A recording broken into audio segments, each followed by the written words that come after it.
Monir Nouri has been waiting on a special immigrant visa for nearly a decade. He began working as a translator for U.S. troops in 2009 when he was 18 years old. I'm the most senior linguist in Afghanistan that I left behind. He said in the years that followed, he joined U.S. Special Forces in some of the highest profile missions of the war. We offered to protect his identity during our interview, but Monir insisted on appearing on camera and spoke with us over Zoom from Kabul. Our life is threatened every day, and because we done a lot of missions, and our face been seen a lot, and our life is in danger. He first applied for a special immigrant visa in 2013 and said he's been rejected 4 times. Monir was told by the State Department that his documents were fraudulent, but was not giving a specific example to appeal. We asked the State Department about that and the length of time it takes for approval, but were not giving any clarification.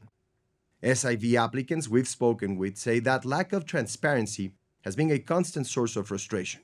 There is more than hundreds and hundreds more special force interpreters left behind. They have the same issues, and I don't want to be left behind. You say, I don't want to get left behind.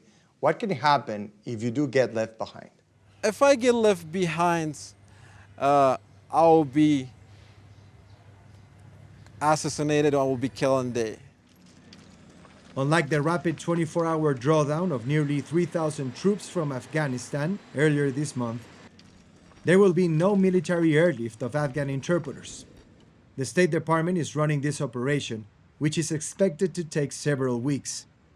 Reaching the United States will take even longer.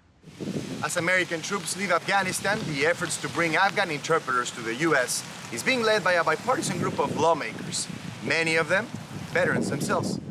My interpreter was often more important to me than a heavy machine gun or a radio to be able to talk to the Air Force, because without that asset, I was basically deaf and in many ways culturally blind. That's how important they were. Mike Waltz is a Republican representative from Florida and the first Army Green Beret elected to Congress. He shared this photo of his translator, known as Spartacus, who was waiting on SIV approval when he was stopped at a Taliban checkpoint. When the Taliban found him with that paperwork, they forced him to go home. They followed him home.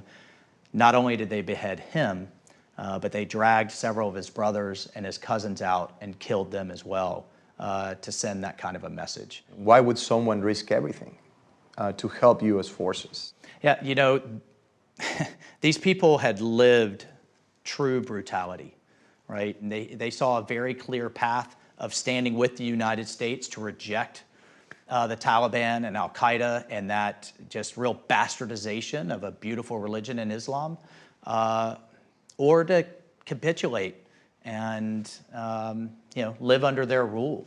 And so for them, that was worth dying for. The House will be in order. Last month, the House passed legislation that would delay the required medical exam until the applicant reaches the U.S., streamlining an approval process that currently takes the State Department nearly 3 years. Far too long, says Congressman Waltz. You have already 18,000 people in line. Are you concerned that number can grow? I'm incredibly afraid for them.